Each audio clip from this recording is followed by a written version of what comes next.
We are back with the Fox News alert. We can now report, per U.S. Secret Service, that an armed man in his 20s was shot and killed by U.S. Secret Service agents in the local sheriff's department at Mar-a-Lago after unlawfully entering the secure perimeter. Any minute now, we're expecting a press briefing out of Mar-a-Lago from the FBI, Secret Service, and local officials. So what we understand at the moment is that overnight, around 1:30 in the morning, a 20-year-old man armed with a shotgun tried to scale the north gate of Mar-a-Lago and was shot and killed. That's right. And, you know, the Secret Service spokesman, Anthony Guglielmi, has tweeted this out just moments ago. In it, the details, as you mentioned, Charlie, he says that around 1:30 a.m., in his 20s, was shot by Secret Service and Palm Beach County deputy from the sheriff's office following an unauthorized entry at the secure perimeter at Mar-a-Lago. This was near the North Gate, and they add to it that this individual, whose identity is being withheld pending notification of next of kin, was pronounced deceased. The individual was observed by that North Gate at Mar-a-Lago property carrying what appeared to be a shotgun in a fuel can. As you look on your map here at Mar-a-Lago, at the top of your screen is north, at the bottom of your screen is south.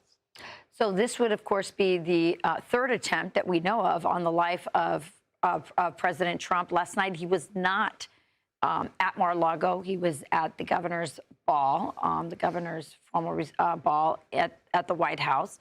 But this is incredible news. We're going to have a press conference at 9:30 a.m. We'll obviously be taking that live. And so the North Gate, we think, would be the one that's right behind on your screen, right behind the little inset box showing the state of Florida, would be right there. And that is the main gate where visitors who are coming to Mar-a-Lago pull in right there before going down and to the covered carriageway where you enter the compound there.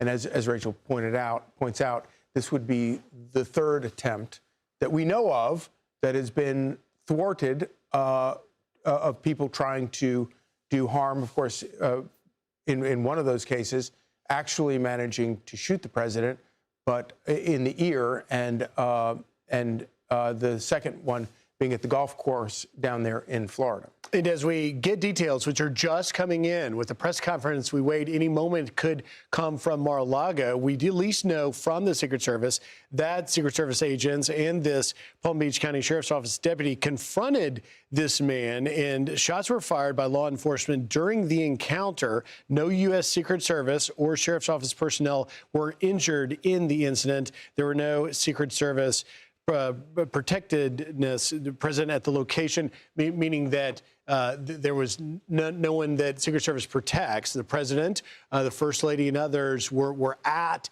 that North Gate. It appears that this individual, according to just the details we're getting from the Secret Service in this social media tweet, is that the individual approached the North Gate, but not necessarily posing a direct harm to any of the protectees that the Secret Service is sworn to protect there. He did not breach the gate. Is that how you read it? We're waiting to get more details on that, but it does appear that the individual was observed by the Secret Service attempting to enter the property, but it appears that the fact that they say he had what appeared to be a shotgun and fuel cans is the really troubling stuff. Very troubling. We just had, of course, an individual on trial now for that second attempt on the president's life that set up a sniper's lair. And it's a reminder of what a difficult job it is to actually protect a place like Mar-a-Lago, because, of course, you have US 1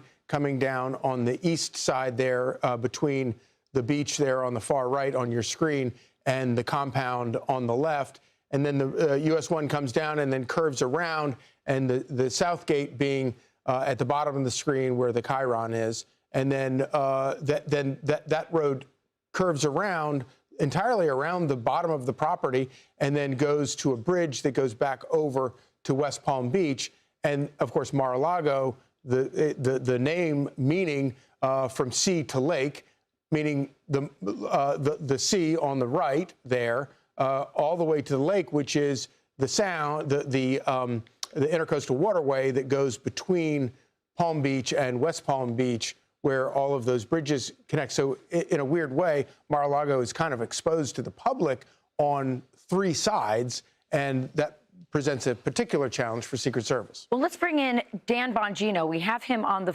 Oh, he's not up yet. Okay. We're working on that. We'll get Dan here in a minute, and no one knows it better because he's a Secret Service. And as we await a press conference any moment from Mar-a-Lago, we will likely hear that there's an investigation underway that will not only seek to talk about what happened, the details of the incident. Rachel, you asked whether or not he breached it. We'll find out more details. But what we'll ultimately want to learn is what is this individual's background? Yeah. What was the motive for this attack occurring? As you point out, Rachel, the president isn't even there. Did this individual know that the president wasn't there? Or was it a case that the individual chose to try and do this because he thought perhaps the security would be lessened because the president, first lady aren't there? And I have been to Mar-a-Lago, even since the assassination attempt, and the security is pretty significant. I'm not surprised that this person was shot and killed because, as we've been talking about earlier, there's been multiple attempts on this president's life. And so Secret Service and all the security around the president and his family is always on very high alert. Yeah. And so if the gunman approached that gate, the other problem is, especially with a shotgun and gas cans, the other problem with that is that there's nowhere to park. It's kind of a traffic challenge in addition to being a security challenge. So obviously, if you have gas cans, and we would assume that they were filled with gasoline, and a shotgun, having to park the car and get out would be an additional challenge. I'm Steve Doocy. I'm Brian Kilmeade. And I'm Ainsley Earhart. And click here to subscribe to the Fox News YouTube page to catch our